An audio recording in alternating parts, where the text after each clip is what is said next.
نحمدہ و نصلی علی رسول الکریم۔ قال الامام حجۃ الاسلام الشاہ ولی اللہ دہلوی باب الجنائز۔ یہ اس مبحث کا 18واں باب اور آخری باب ہے۔ نماز سے متعلق جو ابواب زیر بحث آ رہے ہیں ان میں سب سے آخری نماز جنازہ ہے، اور نماز جنازہ وہ عبادت ہے جو سب سے آخر میں کسی بھی انسان کے لیے ادا کی جاتی ہے۔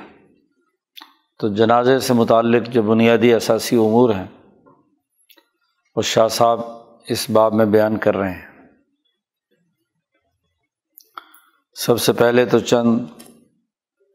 جنازے سے متعلق جو بنیادی امور ہیں ان کی نشاندہی کی ہے، ان کا دائرہ کار متعین کیا ہے، اور پھر اس سے متعلق جو احادیث ہیں ان کی تشریحات کی ہیں۔ سب سے پہلے تو ایک علمی قاعدہ بیان فرمایا، اور وہ یہ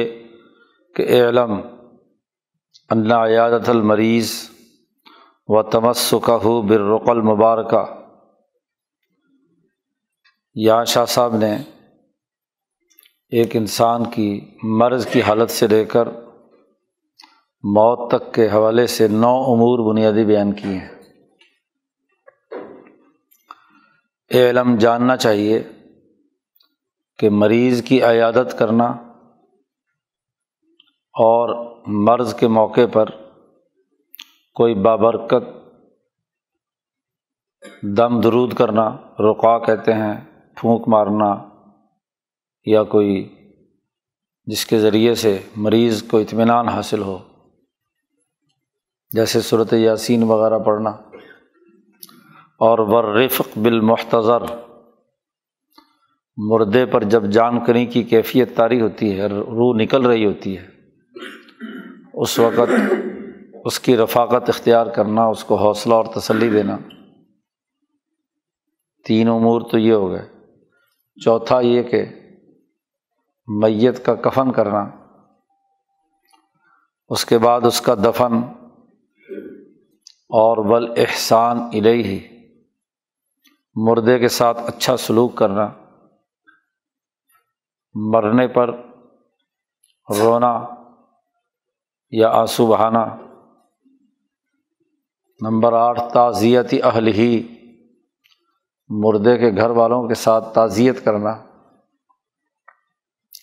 وزیارت القبور، اور مرنے کے بعد جب قبر میں چلا گیا تو قبروں کی زیارت کرنا۔ یہ 9 امور ہیں۔ شاہ صاحب نے فرمایا کہ یہ 9 امور ایسے ہیں، امور تتداولها طوائف العرب، عرب اقوام کے تمام جماعتیں اس بات پر 9 امور پر متفق ہیں۔ وتتوارد علیہا، اور وہ ان امور کو سر انجام دیتے رہے ہیں۔ یہ عربوں سے ملتی جلتی دنیا کی تمام مہذب اقوام میں اصناف العجم، اجمیوں کی جو اقسام عربوں سے ملتی جلتی ہیں ان میں بھی تقریباً یہ 9 امور رہے ہیں۔ مرض الموت سے لے کر قبروں کی زیارت تک کے یہ 9 امور عرب و عجم میں عام طور پر پائے جاتے ہیں۔ وَتِلْكَ عَادَاتٌ، یہ ایسی عادات و اطوار ہیں کہ لا ينفك عنها اہل الامزجۃ السلیمہ، جو سلیم الطبع مزاج رکھنے والے لوگ ہیں، مہذب معاشرے ہیں، وہ تمام کے تمام ان عادات کو اپناتے ہیں، ان عادات کے حامل ہیں۔ وَلَا يَنبَغِي لَهُمْ أَن يَنفَكُّوا، لوگوں کے لیے یہ بات قطعی مناسب نہیں ہے کہ وہ ان 9 امور میں سے کسی ایک کو چھوڑیں۔ ان تمام کا لحاظ کرنا ایک مہذب معاشرے اور سلیم مزاج والے لوگوں کا حصہ ہے، ان کی عادات و اطوار میں سے۔ یہ نبی اکرم صلی اللہ علیہ وسلم کی آمد سے پہلے ہی تمام انسانوں میں یہ امور پائے جاتے تھے۔ فلما بعث النبی صلی اللہ علیہ وسلم، جب نبی اکرم صلی اللہ علیہ وسلم کی بعثت ہوئی، فیما عندہم من العادات، یہ 9 طرح کی عادات ان میں پائی جاتی تھی، نظرہ، حضور نے انہیں دیکھا، ان پر غور و فکر کیا، تو فاصلحھا، حضور صلی اللہ علیہ وسلم نے ان امور کو ایک سسٹم میں لا کر ان کی اصلاح کی، سرے سے یہ امور ختم نہیں کر دیے، بلکہ ان 9 امور کو جب ملاحظہ فرمایا، ایک سیاست کبریٰ کا جو رہنما ہے اس کی ذمہ داری یہی ہوتی ہے کہ انسانیت جن امور پر متفق ہے اس کو کسی منضبط سسٹم میں لانا چاہیے، اور اس میں جو کوئی کمی کوتاہی ہے اسے دور کرنا چاہیے۔ وصحح السقیم منہا، نبی اکرم صلی اللہ علیہ وسلم نے ان عادات میں سے جو کمزور اور بیمار تھی یا غلط تھی ان کی تصحیح کر دی کہ اس کو اس طرح نہیں، اس طرح سر انجام دو، کیونکہ جو مقصد ہے وہ انسانی اجتماعیت ہے، تو اجتماعیت ان امور میں زیادہ بہتر انداز میں کیسے پیدا ہو سکتی ہے،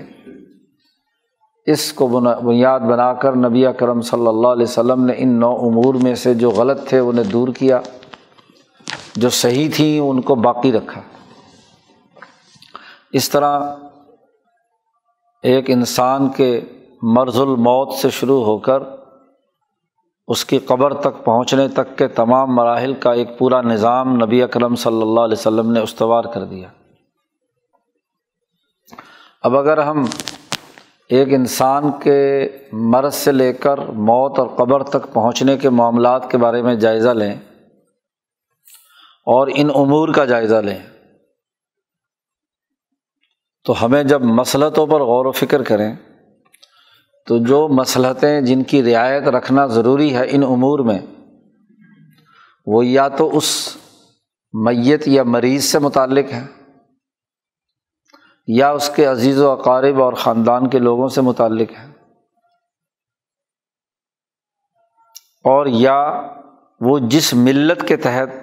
اپنا اجتماعی نظم و نسق قائم کیے ہوئے ہے اس سے متعلق ہے۔ اگر وہ علم نجوم کے مطابق اپنا سماجی اور اجتماعی نظام قائم کیے ہوئے ہیں تو وہ ان تمام چیزوں کو اس ملت کے تناظر میں کرتے ہیں، اور اگر وہ طبیعین یعنی مادی نقطہ نظر سے ہیں تو اس کے مطابق،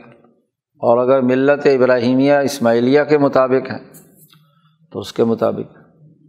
تو جو مصلحتیں پیش نظر ہوں گی ان امور کے حوالے سے وہ ممکنہ طور پر 3 ہی ہو سکتی ہیں۔ میت کے لیے کیا چیز فائدہ مند ہے، یا میت کے گھر والوں کے لیے کیا کچھ ہونا چاہیے، یہ دونوں تو بنیادی ہیں، باقی وہ میت اور اس کے گھر والے کسی نہ کسی ملت سے وابستہ ہیں، اور پہلے کئی دفعہ یہ بات آ چکی ہے کہ ملتیں 3 ہی ہیں، نجامین، طبیعیین اور ابراہیمیین۔ والمصلحۃ المرعیۃ، وہ مصلحت جس کی رعایت رکھنا ضروری ہے یا رکھی جاتی ہے،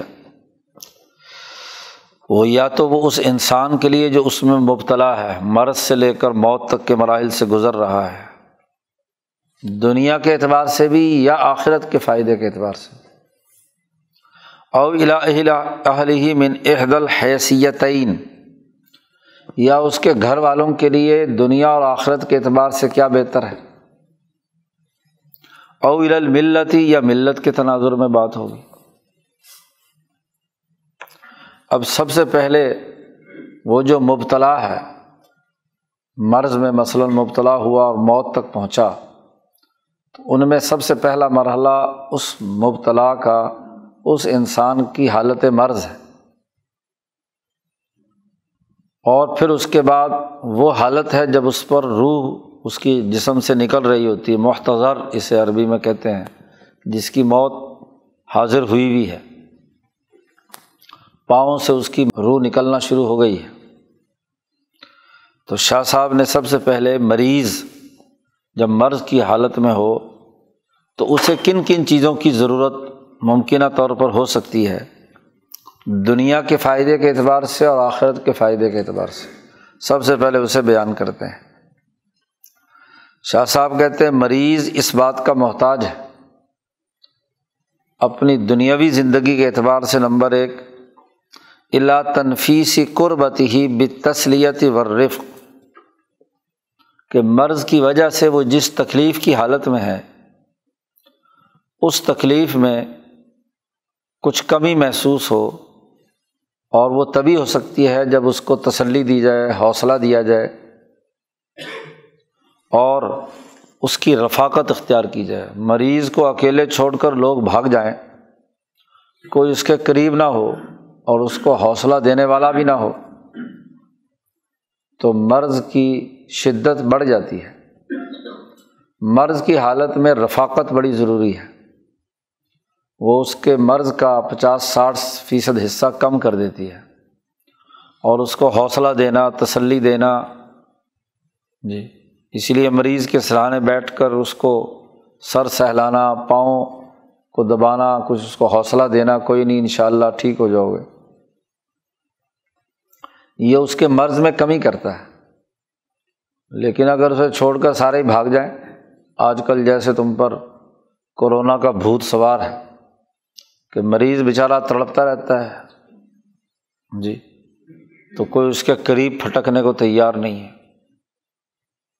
کتنا ہی بڑے سے بڑا آدمی بھی ہو تو اکیلا اور تنہائی کا ہونا یہ تو خود ایک موت کی طرف لے جانے کا عمل ہے۔ وہ ایک مفتی کی ویڈیو آئی ہوئی ہے نا، آڈیو ہے وہ تو بلکہ، کہ جی میں کورونا میں مبتلا، کمرے میں، ہسپتال کے کمرے میں بند، شور مچایا، کوئی قریب نہیں آیا، سب بھاگ گئے، جی تو شور مچا رہا، کبھی کہتا دروازہ پیٹ رہا ہوں، کبھی کچھ، اٹھا نہیں جاتا، تو وہ پتہ نہیں کہاں سے کوئی پاؤں مارا اور ٹیبل ٹوٹی، بہت بڑا دھماکہ ہوا، تو پھر کوئی ایک آدھ آدمی آیا۔ تو اگر مریض کو ایسی مرض کی حالت میں چھوڑ کر سب بھاگ جائیں تو اس کے مرض دگنا تگنا ہو جاتا ہے۔ تو سب سے پہلے اس دنیا کی زندگی میں مریض کو اس بات کی حاجت ہوتی ہے کہ اس کی تکلیف اور اذیت جو ہے اس کی کشادگی کے لیے اس کو تسلی دینے کی ضرورت ہے، اس کو رفاقت کی ضرورت ہے۔ وَإِلَىٰ أَن يَتَعَرَّضَ النَّاسُ لِمُعَاوَنَتِهِ فِيمَا يَعْجِزُ عَنْهُ، وہ مرض کی وجہ سے جو کام کاج نہیں کر سکتا، اٹھ کر پانی نہیں پی سکتا، یا کوئی کھانا پینا نہیں، باتھ روم نہیں جا سکتا وغیرہ وغیرہ، تو لوگوں کی ضرورت ہے کہ لوگ اس کے پاس ہوں تاکہ اس کی معاونت کریں، اس کو اس کی جو ضروریات، طبی ضروریات ہیں ان کو پورا کریں۔ اور شاہ صاحب کہتے ہیں وَلَا يَتَحَقَّقُ، یہ جو مریض کی تسلی اور حوصلے کا معاملہ ہے یہ اس وقت تک نہیں ہو سکتا جب تک کہ لوگ اس کی عیادت کے لیے نہ آئیں، پوچھنے کے لیے آئیں گے۔ اس لیے عیادت کرنا سنت لازمہ قرار دیا گیا فی اخوانہ، اپنے بھائیوں کے سلسلے میں، جس آدمی سے جتنا زیادہ بھائی چارے کا تعلق ہے اس پر لازمی بات ہے کہ اس کی عیادت کرے۔ عیادت اس کے جو بھائی ہیں، دوست، عزیز و اقارب ہیں، وہ یا شہری، عام شہری بھی، اہل مدینتی ہی، وہ اس کی آ کر عیادت کریں۔ دیکھو یہ بات اچھی طرح سمجھنی چاہیے کہ عیادت کا مقصد مرض کی شدت کو کم کرنے کے لیے اس کو حوصلہ دینا ہے، نہ یہ کہ مرض کے اندر اضافہ کرنا ہے۔ ہمارے بزرگ فرماتے ہیں کہ لوگ عیادت کرنے جاتے ہیں، جو زخم یا مرض بھول چکا ہوتا ہے نا تو اس کو کرید کر پوچھتے ہیں، اچھا پھر کی ہویا سی، تو اس کی تکلیف کو مزید بڑھا دیتے ہیں، بجائے یہ کہ اس کو حوصلہ دیں، جی اور اس کو کوئی کام کاج کی ضرورت ہے تو وہ اس کی کوئی مدد کی ضرورت ہے تو وہ کرنے کے بجائے الٹا اسے ایک نئے مسئلے میں ڈال دیتے ہیں۔ تو عیادت کا بنیادی مقصد دنیاوی زندگی میں اس کی تکلیف کو دور کرنا ہے، اس کی رفاقت اختیار کرنا ہے، اس کو اچھا ماحول دینا ہے۔ دنیا میں تو مریض کو یہ اس بات کی ضرورت ہوتی جب تک وہ حالت مرض میں ہے،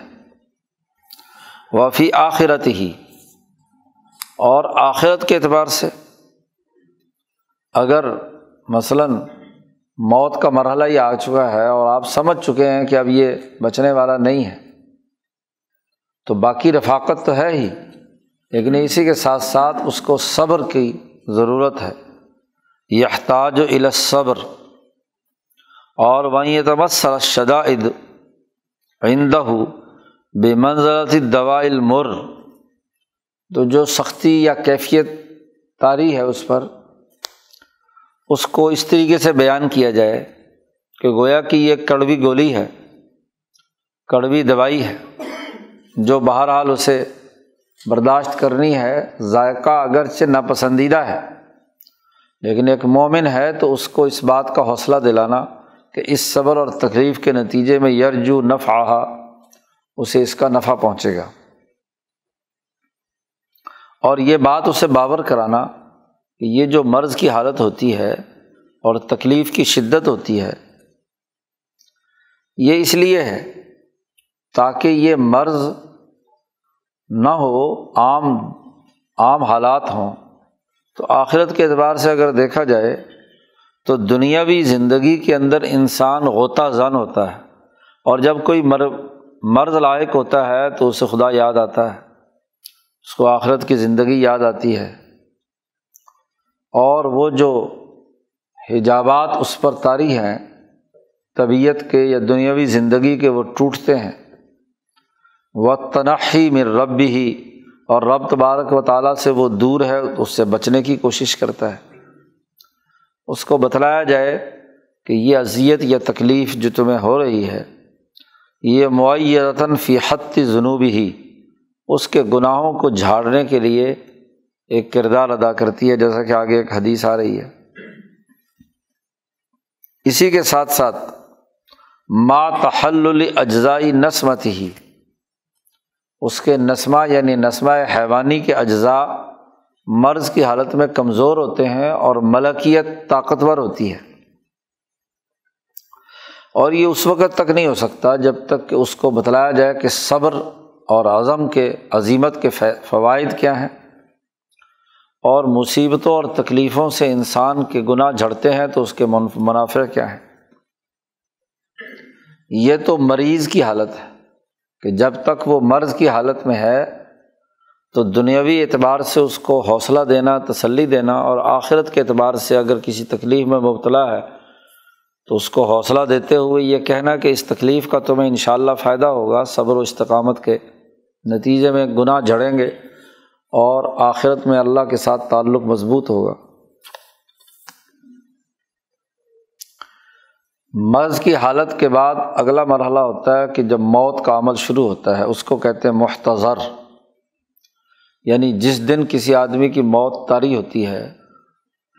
تو جو پرانے لوگ سمجھدار تھے وہ سمجھ لیتے تھے کہ اب انسان کا بچنے کا امکان نہیں ہے، اس کی جسمانی کیفیت اور اس سے، تو والمحتضر، جس کی موت حاضر ہی ہو چکی ہے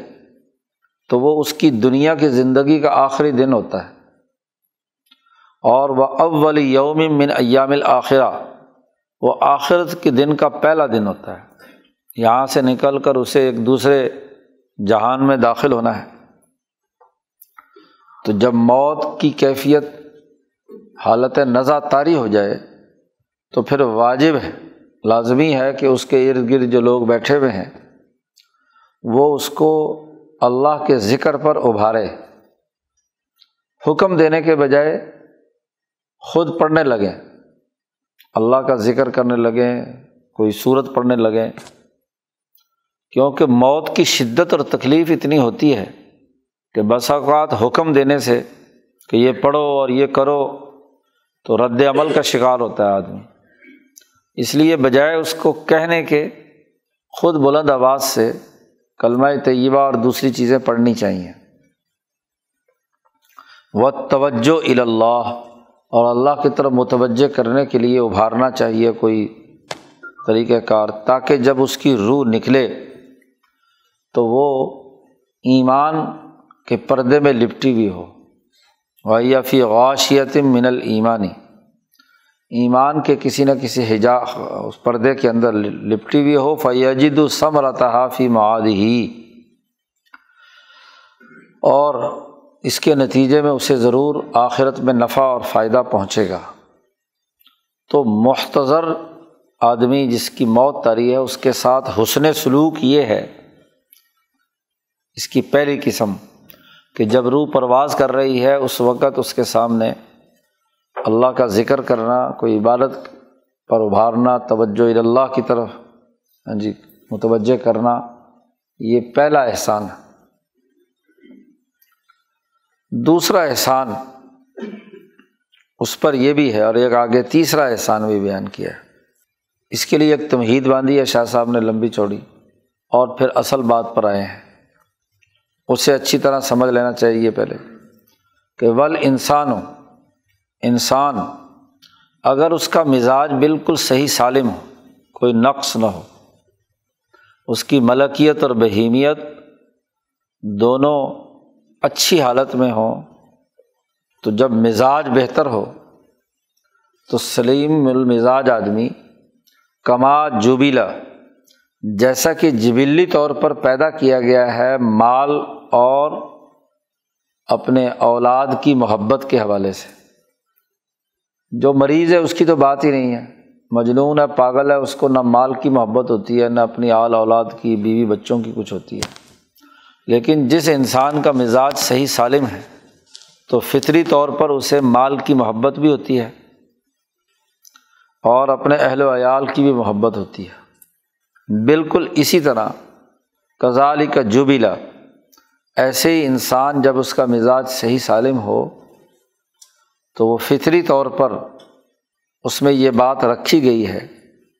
کہ علی حب ان یذکرہ الناس بخیر فی حیاتہ و بعد مماتہ، کہ لوگ، وہ اس بات کو پسند کرتا ہے کہ لوگ اس کا نام اس کی زندگی میں بھی اور موت کے بعد بھی اچھے لفظوں سے یاد رکھیں۔ یہ فطری بات ہے۔ کوئی پاگل ہی آدمی ہوگا جو یہ کہے گا کہ جناب مجھے دنیا میں اور آخرت میں کوئی اچھے لفظوں سے یاد نہ کرے، ورنہ ہر انسان میں فطری طور پر یہ خواہش، یہ محبت موجود ہوتی ہے کہ جیسے مال کی محبت ہے ایسے وہ یہ بھی چاہتا ہے کہ دنیا اور آخرت دونوں میں اس کا نام بھلائی کے ساتھ لیا جائے، برائی کے ساتھ نہ لیا جائے۔ اور وہ اس بات کو بھی پسند نہیں کرتا قطعی طور پر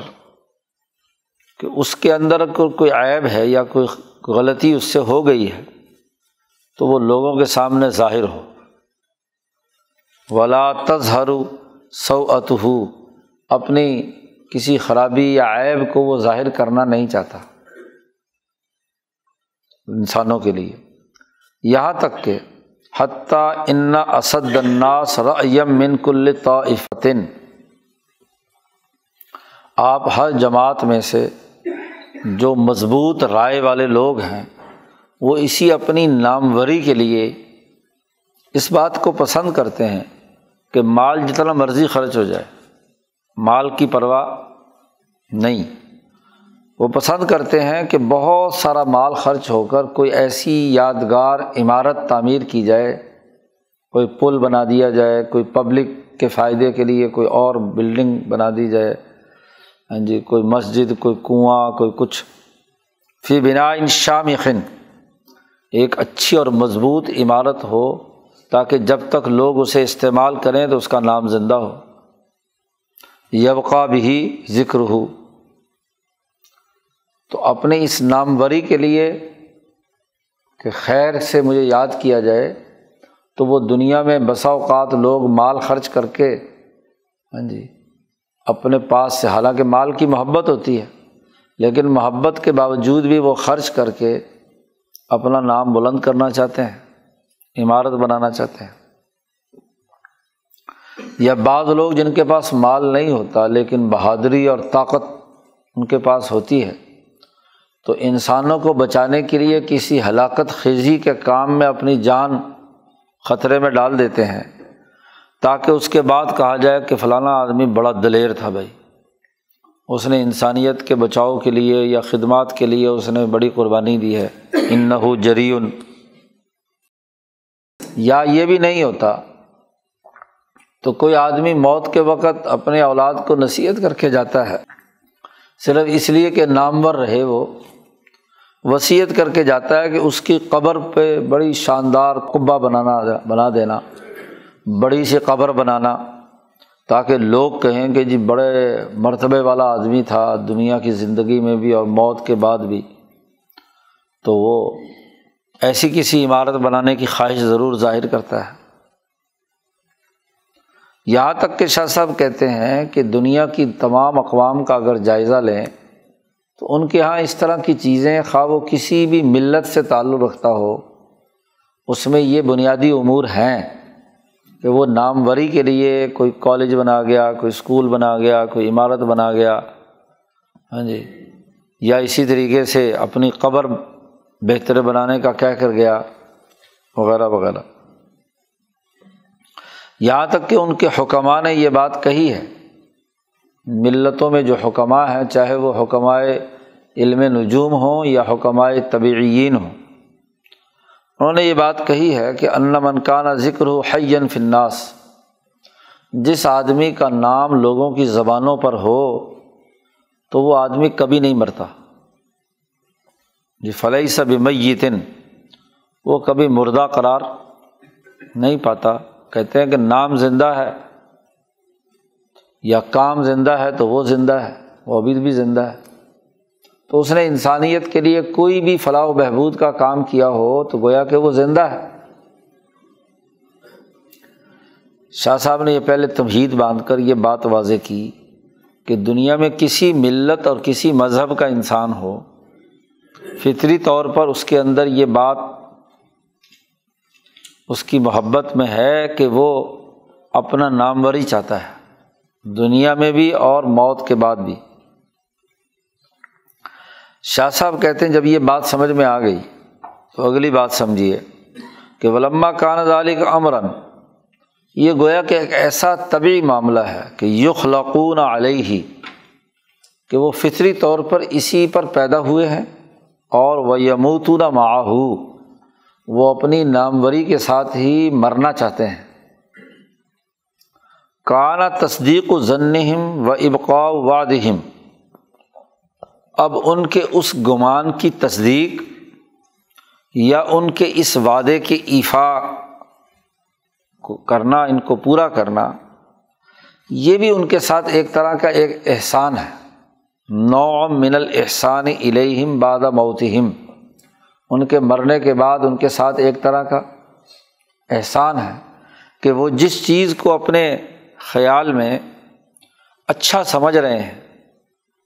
اور وہ اچھائی اس درجے میں ضرور ہے کہ اس کے ذریعے سے کوئی نہ کوئی انسانی فائدہ انسانیت کو ہوا ہے، تو لوگ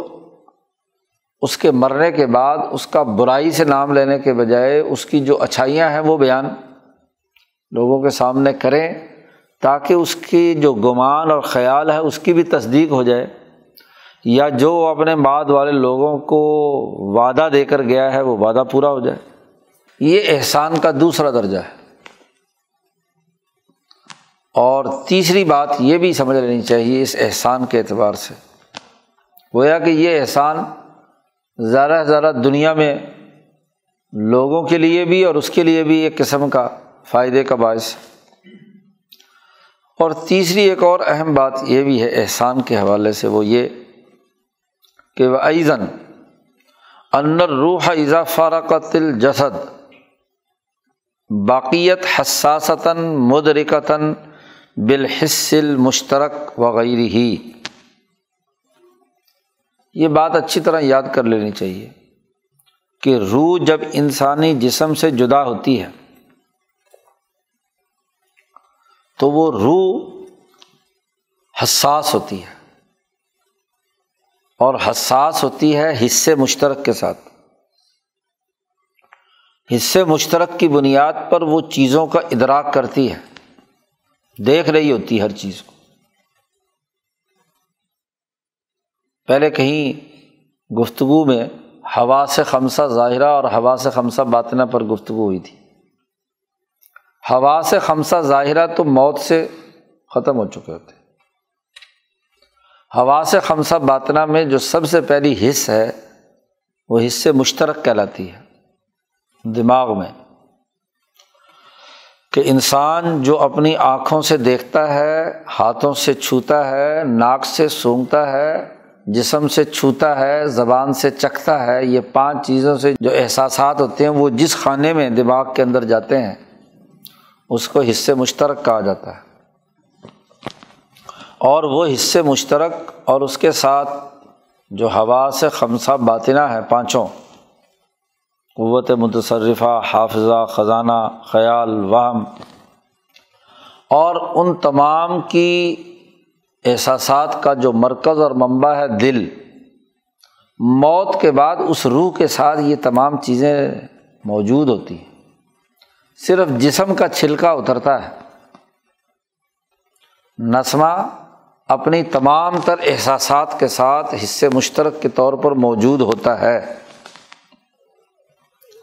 اور جب یہ موجود ہوتا ہے تو بقیت علی علومہا و ظنونہا، وہ تمام علوم و فنون اور وہ ظنون و اوہام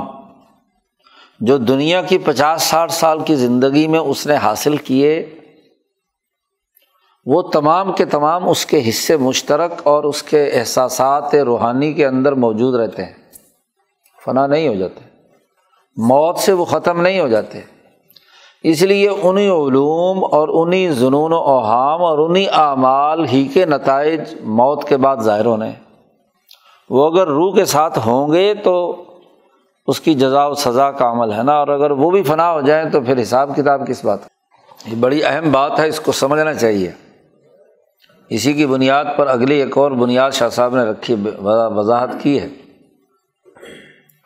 یہ جو آج کل لوگ جو ہیں مرنے کے بعد روحوں سے متعلق غلط فہمیوں کا شکار ہیں، عذاب قبر یا انعام قبر سے حوالے سے لاجانی قسم کے عقلی سوالات اٹھاتے ہیں، یہ حماقت اسی وجہ سے ہے کہ روح کی حقیقت ہی نہیں سمجھی اور موت کی حقیقت نہیں سمجھی جی، اسی لیے الٹے سیدھے سوالات کرتے ہیں۔ تو روح جب انسانی جسم سے جدا ہوتی ہے تو بقیت حساسۃً مدرکۃً بالحس المشترک، اس کو وہ حساسہ ہوتی ہے اور ادراک کرتی ہے چیزوں کا۔ آنکھیں نہیں ہیں اس کی، وہ تو قبر میں جا چکی ہیں، ہاتھ نہیں ہے، حواس خمسہ ظاہرہ نہیں ہے، لیکن حصے مشترک موجود ہے اس کی۔ اس حصے مشترک کے ذریعے سے وہ دیکھتی بھی ہے، سمجھتی بھی ہے، سنتی بھی ہے، تمام تر ادراکات اس کے اس حصے مشترک سے ہوتے ہیں۔ وبقیت علی علومہا وظنونہا التی کانت معہا فی الحیات الدنیا، دنیا کی زندگی میں اس کے ساتھ جتنے بھی علوم اور اس کے تمام ظنون و اوہام ہیں، یا علم ہوگا قطعی اور یا محض ظن ہوگا، گمان جو بھی تھا اس نے بنایا ہوا، اس کے اندر باقی رہتے ہیں۔ ابو جہل کا جو گمان تھا، مکے کے ان 70 مشرکوں کا جو قتل ہو کر قلیب بدر میں ڈالے گئے ہیں، ان کو جو ظنون و اوہام تھے، یا بدر کے اندر جو صحابہ شہید ہوئے ان کے جو علوم بھی تھے، وہ اپنے علوم کے ساتھ اور وہ اپنے ظنون اور اوہام کے ساتھ باقی ہیں۔ اس لیے تو نبی اکرم صلی اللہ علیہ وسلم نے بدر کے کنویں پر کھڑے ہو کر ان میں سے ایک ایک کو پکارا، او عتبہ، او شیبہ، او ابو جہل، او امیہ ابن خلف، او فلاں او فلاں او فلاں، کیا ہماری بات سچی ثابت نہیں ہوئی اور تمہاری بات محض گمان اور دھوکہ نہیں ثابت ہوئی؟ عمر فاروق نے فرمایا، یا رسول اللہ یہ تو سنتے نہیں، یہ مردے ہیں۔ حضور صلی اللہ علیہ وسلم نے فرمایا کہ یہ تم سے زیادہ سنتے ہیں، تم اتنا نہیں سن رہے جتنا، تمہیں تو سننے کے لیے کان چاہیے یہ ظاہری، اگر یہاں ڈاٹ ہو تو شاید بات نہ سمجھ میں آئے، لیکن یہ اپنے حصے مشترک سے سن رہے ہیں، اور وہ علوم و اوہام جو ان کے دماغ کے اندر ہیں، جو بھی ان کے ظنون و اوہام ہیں وہ موجود ہیں، اسی کی بنیاد پر تو میں کہہ رہا ہوں کہ یہ گمان تمہارا تھا اور غلط ثابت ہوا۔ تو حضور نے جتنے مکے کے مشرک مقتول تھے ان تمام کو پکار کر بات سنائی اور فرمایا کہ تم سے زیادہ یہ سن رہے ہوتے ہیں۔ یا جیسے حدیث میں آیا ہے کہ جب مردے کو قبر میں ڈال کر واپس نکلتے ہیں تو مردہ قبر کے ارد گرد چلنے والوں کے جوتوں کی آواز سنتا ہے اور تم سے زیادہ اچھی طریقے سے سنتا ہے، تمہاری گفتگو بھی سنتا ہے، تمہاری بات چیت بھی سنتا ہے۔ تو شاہ صاحب کہتے ہیں کہ وَيَتَرَشَّحُ عَلَيْهَا مِن فَوْقِهَا عُلُومٌ، ایسی صورت میں جب روح جدا ہوئی ہے جسم سے تو اس روح پر من فوقها، اوپر سے، حضرت القدس سے، مالا اعلیٰ سے اس پر علوم آتے ہیں۔ اگر تو وہ ظنون و اوہام میں تھا اور مالا اعلیٰ کے علوم سے مناسبت نہیں تھی تو یعذب بها، ان علوم کے نتیجے میں انہیں عذاب دیا جاتا ہے۔ او ینعم، اور اگر وہ علوم اور ان کے علوم آپس میں مل گئے تو نعمت انعامات۔ تو موت کے بعد روح کے اندر وہ تمام علوم، تمام اعمال محفوظ ہوتے ہیں اور وہ اپنے حصے مشترک سے اس قدر زیادہ حساس ہوتی ہے کہ پہلے تو سنتا تھا ایک خاص فاصلے سے، اس سے زیادہ سننے کی طاقت نہیں تھی، اور اب کرۂ ارض پر جہاں سے بھی جو کچھ ہو رہا ہے وہ بھی سنتا ہے۔ شاہ صاحب نے کہا کہ پھر اگلی بات سمجھو کہ وَہِمَمُ الصَّالِحِينَ مِنْ عِبَادِ اللَّهِ تَرْتَقِي إِلَىٰ حَضْرَةِ الْقُدُسِ، جو صالح اور نیک بندے اللہ کے ہیں ان کی ہمتیں، من عباد اللہ، اللہ کے بندوں میں سے نیک لوگوں کی ہمتیں وہ حضرت القدس تک چڑھتی ہیں، سفر طے کرتی ہیں۔ فَإِذَا أَلَحُّوا فِي الدُّعَاءِ لِمَيِّتٍ، جب ایسے نیک لوگ اپنی بلند ہمتی سے خوب اللہ کے سامنے پوری طاقت اور توانائی کے ساتھ میت کے لیے جب دعا مانگتے ہیں، الحاح و زاری کے ساتھ، رسمی طور پر دعا پڑھنا نہیں، قلب پر اس کی کیفیت طاری کر کے جب اللہ سے پورے عجز و انکساری کے ساتھ اور پوری شدت اور طاقت کے ساتھ میت کے لیے دعا مانگتے ہیں، او عانوا صدقۃ عظیمۃ لاجرہ، یا وہ لوگ جو اس کے بعد نیک لوگ ہیں یا اس کے گھر والے اہل خانہ ہیں، وہ کوئی بڑا صدقہ اس کے لیے کرتے ہیں، کسی غریب آدمی کو کوئی چیز دیتے ہیں، کوئی انعام دیتے ہیں، کوئی زمین وقف کرتے ہیں، کوئی مسجد بناتے ہیں، کوئی کنواں کھودتے ہیں، اس کے صدقے کے لیے، صدقہ جاریہ۔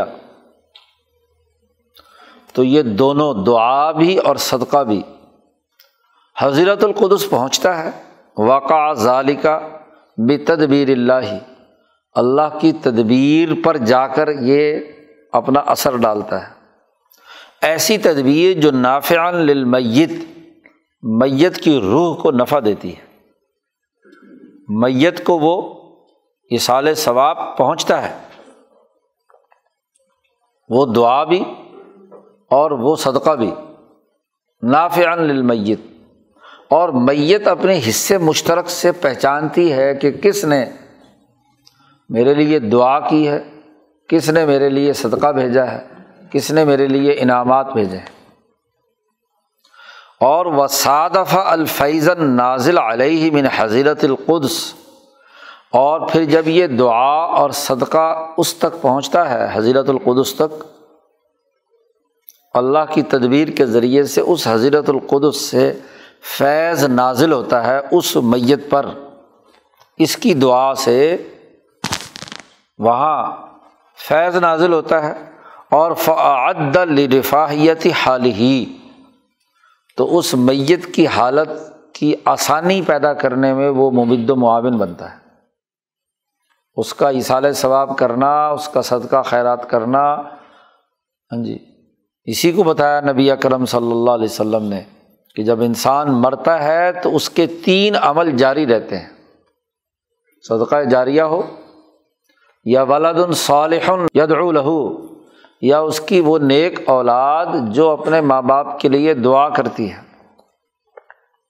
یا وہ لوگ جن کو اس نے تعلیم و تربیت دی اور تعلیم و تربیت والے اس کے لیے دعا کرتے ہیں، اس مرشد کے لیے، اس رہنما کے لیے موت کے بعد، تو اس کے لیے وہ صدقہ جاریہ ہے۔ کوئی عمارت بنا کر گیا، یا ایسی نیک اولاد تربیت والی چھوڑ کر گیا، یا ایسا تربیت یافتہ فرد چھوڑ کر گیا، تو ان کی دعائیں اور ان کی جو دعائیں ہیں وہ اس میت کے لیے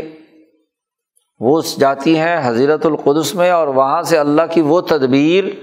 جو اس مردے کی روح کے ساتھ وابستہ ہے اس پر اثر انداز ہوتی ہیں اور اس کی حالت کے اندر مزید اضافے کا سبب بنتی ہیں۔ اور صرف یہی نہیں بلکہ آگے اس کی تفصیل آ رہی ہے ایک حدیث کے ذیل میں کہ وہ مردہ بھی حضرت القدس کا اگر نمائندہ ہے تو وہ بھی دعا کرتا ہے اپنے پیچھے والوں کے لیے، کیونکہ اس کی حس مشترک بڑی تیز ہے، وہ مشاہدہ کر رہا ہوتا ہے، وہ دیکھ رہا ہوتا ہے۔ یہ اولیاء اللہ کے جتنے بھی کشف و کشوف یا موت کے بعد ان کے جتنے بھی واقعات ہیں، آج کل چونکہ مادیت پرستی کا غلبہ ہے تو نہ سمجھ آتی نہ کچھ، یا تو بیوقوف لوگ سرے سے انکار کر دیں گے اور یا اسے اتنا بڑھا چڑھا دیں گے کہ اس بزرگ کو اللہ بنا دیں گے، تو دونوں ہی باتیں غلط ہیں، وہ بھی انتہا ہے اور وہ بھی انتہا ہے۔ یہ کائنات کا ایک سسٹم ہے جس سسٹم کے تحت کام ہوتا ہے، کرنا اللہ نہیں ہے، انسان اس پورے سسٹم میں چونکہ تعاونوا علی البر والتقوی کا عمل ہے، اجتماعیت ہے، تو یہ اجتماعیت جب انسان دوسرے کے ساتھ دعا کا احسان کرتا ہے، یہ بھی ایک احسان ہے۔ موت کے وقت میں اس کو ذکر اللہ پر ابھارنا، یہ اس کے ساتھ ایک احسان ہے۔ مرنے کے بعد اس کے لیے کوئی صدقہ خیرات کرنا، یہ بھی احسان ہے، اور اس کے لیے دعا کرنا، یہ بھی کیا ہے، اس پر احسان ہے۔ اور ہمیں انسانیت کے ساتھ حسن سلوک کا حکم دیا گیا ہے۔ اجتماعیت تبھی قائم ہوگی کہ وہ نہ صرف اجتماعیت دنیا کے زندہ انسانوں کے ساتھ ہو، بلکہ جو جا چکے ہیں اور انہوں نے اس اجتماعیت کے اندر کردار ادا کیا ہے، تو ان کے ساتھ بھی دعا کے ذریعے سے اس اجتماعیت کو برقرار رکھنا، یہ ان کے ساتھ اس محتضر یا میت کے ساتھ حسن سلوک کے زمرے میں آتا ہے۔ 2 ہو گئے، پہلا تو تھا کہ وہ مبتلا جو ہے وہ مریض تھا، اور دوسرا یہ کہ وہ مریض کے بعد اگلے موت کے مرحلے سے گزر رہا ہے، اور موت کے بعد کی حالت اس کے لیے ہے۔ اس حوالے سے تو یہ بنیادی امور ہے۔ اب میت تو دنیا سے چلی گئی، اگلے جہان پہنچ گئی، لیکن اس کی جدائی کا ایک اثر اس کے خاندان، عزیز و اقارب اور اس کے اہل و عیال پر ہوتا ہے۔ تو اس پورے مرحلے میں متاثرین میں ایک متاثر اس کے گھر والے ہیں، اس کو آگے شاہ صاحب بیان کر رہے ہیں۔ وَأَهْلُ الْمَيِّتِ، جو میت والے ہیں، قد اصابہم حزن شدید، ان کو بڑا شدید غم پہنچتا ہے۔ تو ان کی مصلحت دنیا کے اعتبار سے یہ ہے کہ ان کی ساتھ تعزیت کی جائے، ان کے ساتھ اچھا سلوک کیا جائے، تاکہ وہ جو تکلیف ان کو دلی طور پر پہنچی ہے اس میں کوئی تخفیف ہو جائے، کمی ہو جائے۔ اور دوسرا یہ کہ مرنے کے بعد میت کے دفن میں ان کے گھر والوں کے ساتھ تعاون کیا جائے، کیونکہ وہ تو غم کی وجہ سے تکلیف میں ہیں، تو مردے کو نہلانا، کفن پہنانا، جنازہ لے کر چلنا، دفن کروانا وغیرہ وغیرہ۔ اور یہ بھی ضروری ہے تعاون کے اعتبار سے دنیا میں کہ چونکہ وہ تو غم زدہ ہوتے ہیں، انہیں روٹی پکانے کی اور دوسری چیزوں کی اس وقت ہوش نہیں ہوتی، تو لوگ ان کے لیے یحیئ لہم، ان کے لیے وہ کھانا تیار کریں جس سے ان کی بھوک ختم ہو جائے، فی یومہم و لیلتہم، ایک دن اور ایک رات تو کم از کم ضرور ہو، 3 دن ہو تو الگ بات ہے، لیکن کم از کم ایک دن ایک رات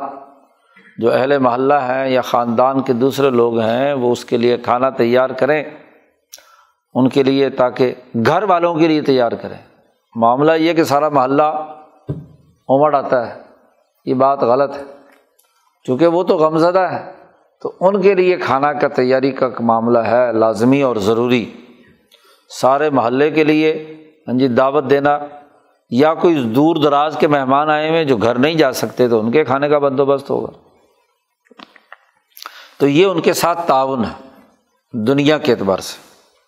اور آخرت کے اعتبار سے تعاون ان کے ساتھ یہ ہے کہ ان کو ترغیب دی جائے کہ اس تکلیف کے نتیجے میں انہیں بہت بڑا، اگر وہ صبر اور حوصلے سے کام لیں گے تو بڑا اجر جزیل ہوگا۔ کہیں ایسا نہ ہو کہ وہ جو ان کے دل کو قلق پہنچا ہے اسی کے اندر ڈوبے رہیں، تو اس سے نکالنے کی حوصلہ دے کر ان کو اس غم کی حالت سے باہر نکالنے کی ضرورت ہے۔ اور وفتحا لباب التوجہ الی اللہ، اور ان کو اللہ کی طرف متوجہ کرنے کے لیے ایک راستہ بتلانے کی ضرورت ہے کہ اللہ کی طرف متوجہ ہو، اللہ سے دعا کرو، یا جیسے کہتے ہیں کہ جی اللہ کی مرضی تو وغیرہ وغیرہ، یہ حوصلے کی باتیں ہیں تاکہ وہ اس غم کی شدت اس میں سے کم ہو۔ اسی لیے اس موقع پر روکا گیا کہ وہاں جا کر رونا پیٹنا نہیں چاہیے۔ نوحہ عربوں میں دستور تھا، جو غلط رسم تھی یہاں، کہ رونا پیٹنا شروع کر دیتے، بال پھاڑتے اور سینہ پھاڑ لیتے، اور خاص طور پر عورتیں جو ہے نا وہ بین گھڑتیں، تو اس سے روک دیا گیا۔ نبی اکرم صلی اللہ علیہ وسلم نے فرمایا کہ ہم میں سے وہ نہیں ہے جو اپنا گریبان پھاڑے، اپنے بال نوچے اور زور زور سے شور مچائے، روئے۔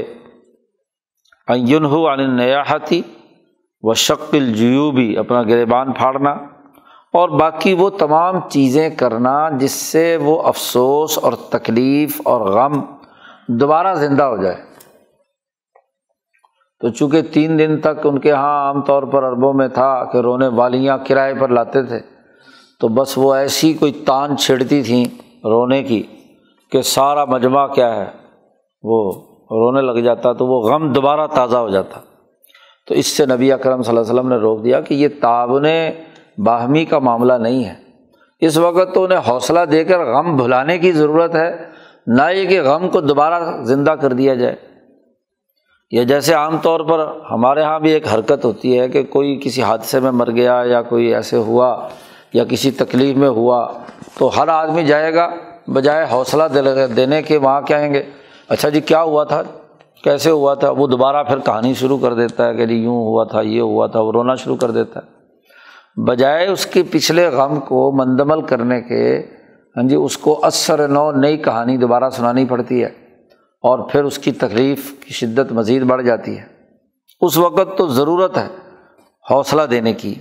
وَيَتَضَاعَفُ بِهِ الْحُزْنُ وَالْقَلْقُ، ہر وہ کام جو حزن اور قلق کو بڑھا دے اس سے روک دیا گیا،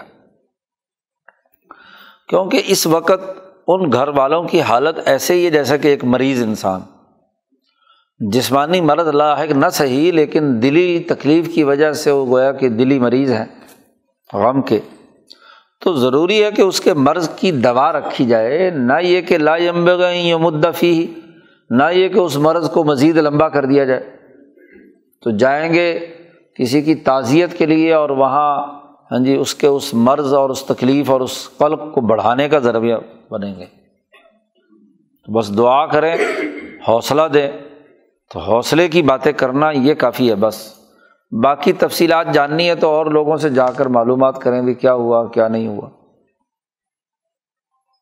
یہ تو میت والوں کے ساتھ تعاون باہمی ہے۔ اور تیسری قسم کہتے ہیں شاہ صاحب وکان اہل الجاہلیت، جاہلیت والے لوگ جو ہیں انہوں نے نئی نئی چیزیں اس معاملے میں گھڑ لی تھی۔ ابتدعوا امورا تفضی الی الشرک باللہ، اللہ کے ساتھ شرک کی کہ جی وہ کسی بت کے نام پر فلاں چیز بانٹ دو، بت پر جا کر رو پیٹو، تو وہ کوئی نہ کوئی ہاں جی، یا قبروں پر جا کر رونا پیٹنا، اس طرح کی رسومات بیان کر لی تھی، یہ ملت کی غلط، یعنی علم نجوم کے کسی اثر کی وجہ سے کسی ستارے کے زیر اثر بات کرنا، یا کسی طبیعی قانون اور اس کے تناظر میں اس کے ساتھ جوڑنے کے لیے کوئی کام کرنا۔ تو فمصلحۃ الملتی، ملت ابراہیمیہ کی مصلحت اسی بات میں تھی کہ ان تمام باتوں کو روکا جائے جو جاہلیت کی باتیں ہیں، کیونکہ یہ تمام امور یا تو انفرادیت پسندی پر مبنی ہے یا اللہ سے کاٹ کر کسی پتھر کے بت یا قبر کے ساتھ جوڑنے سے متعلق ہے۔ اب یہ توہمات کہ جی فلانے نے تعویذ کر دیا بندہ مر گیا، فلانے نے یوں کیا جی مریض ہو گیا، فلانے نے جادو کر دیا جی یوں ہو گیا، اللہ کے حکم کے بغیر تو کچھ نہیں ہوتا، تو اس کو جادو ٹونے اور پھر اس کی ضد میں آ کر دوسروں پر بھی جادو کرانا اور پتہ نہیں کیا کیا کچھ رسومات شروع کر لینا، یہ قطعی طور پر غلط ہے۔ یہ وہی لوگ کرتے ہیں جو یا تو علم نجوم کے تحت تعویذ گنڈوں کے یا مادی اور طبعی قوانین اور ضابطوں کے تحت اسی طرح کی رسومات کا شکار ہوتے ہیں۔ تو یہ تمام چیزیں انفرادیت پسندی، لڑائی جھگڑے اور تعاون باہمی کے بجائے تصادم باہمی کا باعث بنتی ہیں۔ خاندانوں میں تفریق، جی فلانے نے یوں کر دیا، فلانے نے یوں کر دیا، فلانے نے نظر لگا دی، فلانے نے یوں، تو یہ توہمات ہیں اور یہ اجتماعیت کو نقصان پہنچانے والے امور ہیں۔ اس لیے نبی اکرم صلی اللہ علیہ وسلم نے آ کر ملت ابراہیمیہ اسماعیلیہ میں ان تمام چیزوں پر پابندی لگا دی۔ تو ممکنہ طور پر یہ تین ہی چیزیں تھیں، خود جو مریض ہے یا میت ہے، اور یا وہ جو اس کے اہل میت ہیں، یا ملت کے قوانین کے تحت، ان تینوں چیزوں کو سامنے رکھ کر نبی اکرم صلی اللہ علیہ وسلم کی یہاں احادیث بیان کر رہے ہیں۔ شاہ صاحب کہتے ہیں اذا علمت ھذا، جب تمہیں یہ علمی قاعدہ اور ضابطہ معلوم ہو گیا تو حانا، اب ہم شروع کرتے ہیں وہ احادیث جو اس باب میں آئی ہیں نبی اکرم صلی اللہ علیہ وسلم کی، ان کی تشریح، اس کی تفصیل بیان کرتے ہیں۔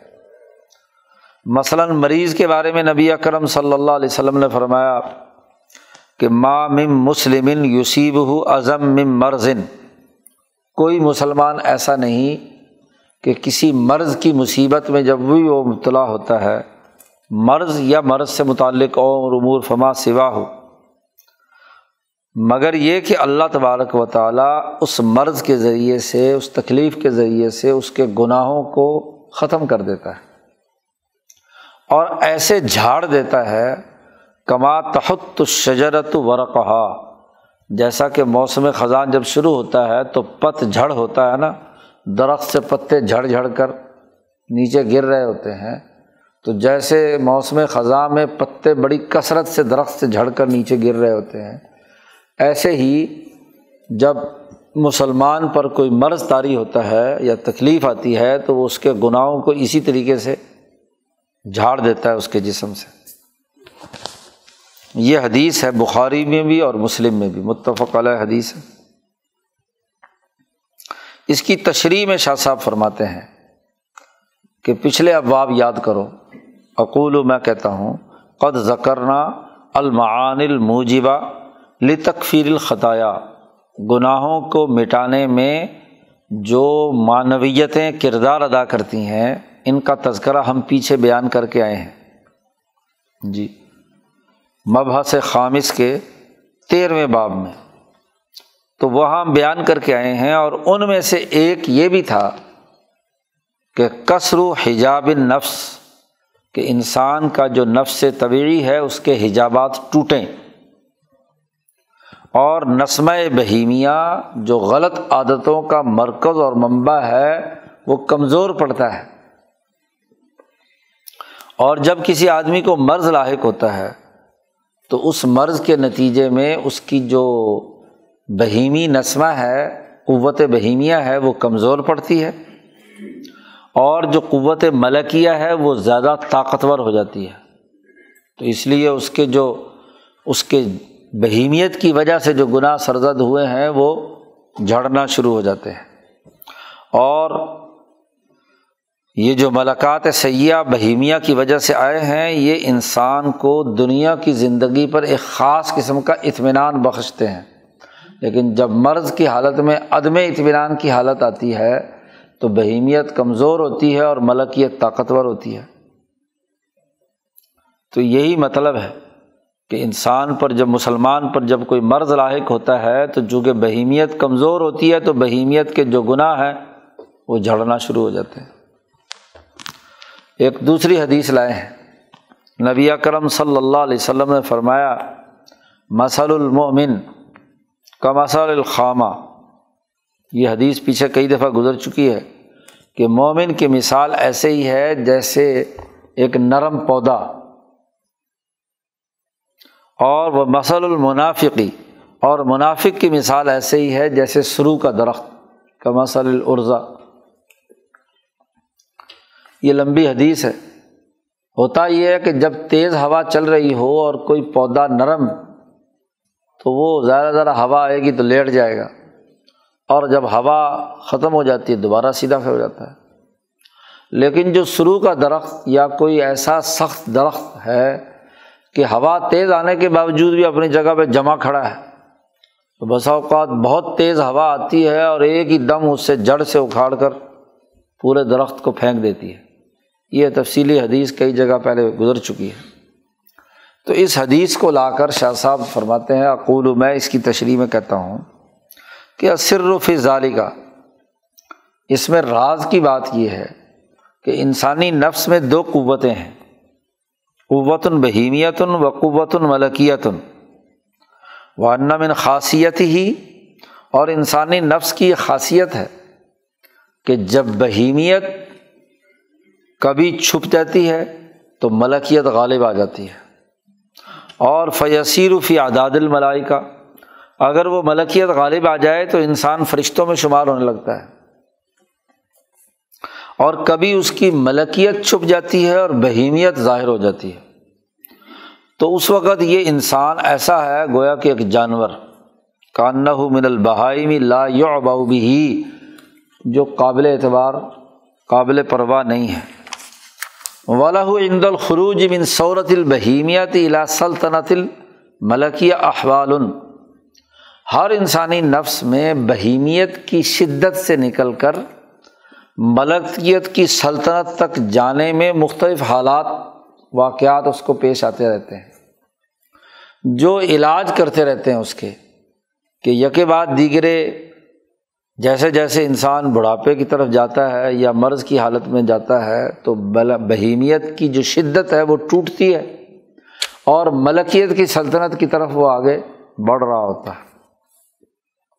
تنال حاضی من کا و تل کا من حاضی، یہ ان دونوں کا جو کشتی چل رہی ہے بہیمیت اور ملکیت کی، تو اس کے نتیجے میں علاج ہوتا جاتا ہے انسان کا، کہ وہ اس کے احوال جو ہیں وہ، اب فرشتے ہیں ان میں صرف فرشتہ صفت ہی ہے، بہیمیت نام کی کوئی چیز نہیں، تو کوئی تصادم ہی نہیں، اس کا کوئی امتحان نہیں، لیکن انسان جس میں دونوں قوتیں ہیں یہی اس کی امتحان ہے کہ وہ ان دونوں کے تصادم سے ایک ایسے توازن کے راستے پر چلے کہ جس سے بہیمیت کی شدت ٹوٹے اور ملکیت کی طاقت اور قوت اور سلطنت مضبوط ہو۔ وَتِلْكَ مَوَاطِنُ الْمَجَازَاتِ فِي الدُّنْيَا، پیچھے ایک باب قائم کیا تھا شاہ صاحب نے کہ مجازات دنیا میں کیسے ہوتا ہے، تو شاہ صاحب کہتے ہیں کہ یہ دنیا میں مجازات کے مقامات میں سے ایک مقام ہے کہ مرض کے نتیجے میں، اس کی کسی بدعمالی کے نتیجے میں کوئی مرض آیا اور اس مرض نے آ کر اس کو سزا دی اس کسی عمل کی، اور شاہ صاحب کہتے ہیں کہ ہم نے مجازات کی جو علت اور اس کا پورا قانون ہم پہلے بیان کر چکے ہیں، لہٰذا مبحث ثانی جس وہ مجازات سے متعلق تھا اس کا جو باب نمبر 2 ہے، نام پہلا باب ہے بلکہ، اس میں ہم نے وہ تفصیل بیان کر دی ہے، تو اگر کسی کو دیکھنا ہے تو وہاں جا کر دیکھ لیں، فراجع۔ تو اس حدیث میں اسی کا ذکر ہے کہ مومن جو ملکیت اور بہیمیت کی دونوں قوتوں میں سے اگر بہیمیت کا زور آئے بھی تو زیادہ زیادہ لیٹ جاتا ہے، لیکن اگر منافق ہے تو ڈٹا کھڑا رہتا ہے، تو وہ ایک دم اس کو جڑ سے اکھیڑ کر اس کا سرے سے ہی خاتمہ کر دیتی ہے۔ نبی اکرم صلی اللہ علیہ وسلم نے تیسری حدیث لائے ہیں، فرمایا کہ جب کوئی بندہ مریض ہوتا ہے، او سافرا، یا سفر کی حالت میں ہوتا ہے، سفر کے حالت کو بھی مرض کے ساتھ نبی اکرم صلی اللہ علیہ وسلم نے مماثل قرار دیا، کیونکہ سفر بقطعۃ من النار، جہنم کے ٹکڑوں میں سے ایک ٹکڑا ہے۔ حضور نے فرمایا، کیونکہ سفر میں حضور نے فرمایا کہ نیند پوری نہیں ہوتی، کھانا پینا پورا نہیں ہوتا، تو اس کی وجہ سے آرام پورا نہیں ہوتا، تو ایک قسم کی تکلیف کی حالت ہوتی ہے، مرض کی حالت ہوتی ہے۔ تو جب بندہ مرض کی حالت میں ہو یا سفر کی حالت میں ہو، تو نبی اکرم صلی اللہ علیہ وسلم نے فرمایا کہ کتب لہ بمثل ما کان یعمل، تو اس کے لیے وہی اعمال لکھ لیے جاتے ہیں کہ جو وہ صحیح ہونے کی حالت میں، مقیم کی حالت میں کرتا رہا ہے۔ صحت مند تھا تو جو اعمال، جو اوراد و وظائف یا جو نیکیاں وہ صحت مندی کی حالت میں کر رہا تھا، اب مرض کی وجہ سے کر نہیں پا رہا، تو جو مرض کے دورانیہ ہے اس میں اس کے نامہ اعمال میں وہ اعمال لکھے جاتے رہتے ہیں، کیونکہ اب اس حالت میں ہے کہ کر نہیں سکتا، تو جو صحت کی حالت میں کرتا رہا وہ مرض کی حالت میں بھی۔ یا اسی طریقے سے سفر میں نماز عادی ہو گئی مثلاً، اور پڑھنے پڑھانے اور جو باقی معمولات ہیں ان میں کمی آ گئی، یا وہ کام جو مقیم ہونے کی حالت میں آدمی کر سکتا ہے وہ وہاں نہیں ہو سکتے، تو اللہ پاک اس کے نامہ اعمال میں وہ تمام چیزیں لکھتا رہتا ہے کہ کیونکہ یہ اس وقت گویا کہ مرض کی حالت میں ہے تو اس کی تمام اعمال اس کے مطابق ہوں۔ بخاری کی روایت ہے۔ اقول، شاہ صاحب فرماتے ہیں کہ ان انسان جب کسی کام پر اپنی ہمت کو جمع کرنے والا ہو، جامع الہمہ علی الفعل، ہمت کی تشریح کئی دفعہ میں کر چکا ہوں کہ انسان کا دل، دماغ، اعضاء کسی کام کے کرنے پر پختہ عزم کر لیں، سب ایک پیج پر آ جائیں، تمام قوتیں، اس کو ہمت کہتے ہیں۔ تو یہ جو ہمت کا جمع کر لینا کسی فعل پر، تو انسان اقامت کی حالت میں جس کام کرنے پر اپنی ہمت جمع کر لیتا ہے، صحیح ہونے کی حالت میں وہ مستقل معمول بنا لیا اس نے وہ کام کرنا۔ اور ولم یمنع عنہ الا مانع خارجی، اب اس کو جو رکاوٹ پیدا ہوئی ہے وہ خارجی رکاوٹ پیدا ہوئی ہے، اور وہ خارجی رکاوٹ یا تو مرض ہے کہ جسم میں طاقت نہیں رہی، کہ مرض کی وجہ سے کہ وہ صحت مندی والے کے زمانے میں جو اس نے قلب سے ارادہ کیا تھا کسی کام کرنے کا وہ نہیں ہو رہا، یا اسی طریقے سے سفر کے خارجی کسی تکلیف کی وجہ سے وقتی طور پر وہ کام نہیں کر پا رہا، تو فقط عطا بوظیفۃ القلب، چونکہ ہمت اس کی جوان ہے، وہ پرعزم ہے کہ وہ کام کرنا ہے، تو گویا کہ قلبی وظیفہ تو کر رہا ہے نا وہ۔ وَإِنَّمَا التَّقْوَى فِي الْقَلْبِ، تقویٰ کا تعلق تو قلب سے ہے۔ انما الاعمال شروح و مؤکدات، اعمال تو کیا ہوتے ہیں، اس دل کے تقویٰ کی شرح ہوتی ہے اور اس کو پختہ کرنے کے لیے ہوتے ہیں۔ یعز علیہا عند الاستطاعہ، اب جب اس کو استطاعت حاصل تھی، یعنی وہ کسی ایک جگہ پر مقیم تھا، نارمل حالت میں تھا، صحت کی حالت میں تھا، تو اس نے وہ عمل بھی اس وظیفہ قلب کے ساتھ ساتھ کرتا رہا، اور جب عاجز آ گیا تو بیماری کی وجہ سے یا سفر کی وجہ سے، تو اب اس کی وجہ سے عمل تو چھوٹ گیا ہے، لیکن دل کا تقویٰ اور عزم تو موجود ہے، اور جب دل کا تقویٰ اور عزم موجود ہے تو اس کے نامہ اعمال میں وہ دل کا تقویٰ جو ہے ضرور لکھا جائے گا۔ اس لیے وہ تمام اعمال حالت سفر اور حالت مرض والے وہ وہی لکھے جائیں گے جو حالت صحت اور حالت اقامت والے تھے۔ چوتھی حدیث لائے ہیں کہ نبی اکرم صلی اللہ علیہ وسلم نے فرمایا کہ الشہداء خمسۃ او سبعۃ، کہ شہید 5 ہیں ایک روایت میں، اور دوسری روایت میں 7 ہیں، ایک روایت میں 8 ہیں، تو 7-8 آدمیوں کے بارے میں حضور صلی اللہ علیہ وسلم نے فرمایا کہ یہ شہید ہے۔ یہ شہید، ان کی پوری فہرست بھی اس میں حدیثوں میں بیان کی گئی ہیں۔ مثلاً مطعون، کسی کو کوئی نیزہ لگا اور اس کی وجہ سے وہ کیا ہے، مر گیا لڑائی کے دوران۔ اسی طریقے سے مبتون، وہ آدمی جو اسحال میں پیٹ جاری ہوا اور مسلسل پانی کی کمی ہوئی اور اسی میں وہ مر گیا، اسے کہتے ہیں مبتون، ہیضہ یا دست وغیرہ لگے اسے۔ ایسے ہی اچانک پانی میں غرق ہو گیا، والغریق، اور ڈوب کر مر گیا۔ صاحب الحدم، چوتھا وہ کہ دیوار گری اچانک یا کوئی پتھر اوپر سے اچانک آ کر گرا اور بندہ مر گیا، وہ بھی شہید ہے۔ اور وہ شہید فی سبیل اللہ، اللہ کے راستے میں جہاد کرتا ہوا مارا گیا تو شہید۔ والحریق، آگ قدرتی طور پر لگی اور آگ میں جل گیا تو اس کو بھی شہید کہا۔ اسی طریقے سے جو کسی نمونیا کے بخار میں اور اس شدت کے اندر مر گیا تو وہ بھی، یا وہ عورت کہ جو وضع حمل، بچے کی پیدائش کے موقع پر مر گئی، بچے کی پیدائش کی تکلیف اور اذیت کی وجہ سے مر گئی تو وہ بھی شہیدہ ہے۔ تو یہ 6-7 افراد کے بارے میں مختلف روایات میں آتا ہے کہ یہ شہید ہے۔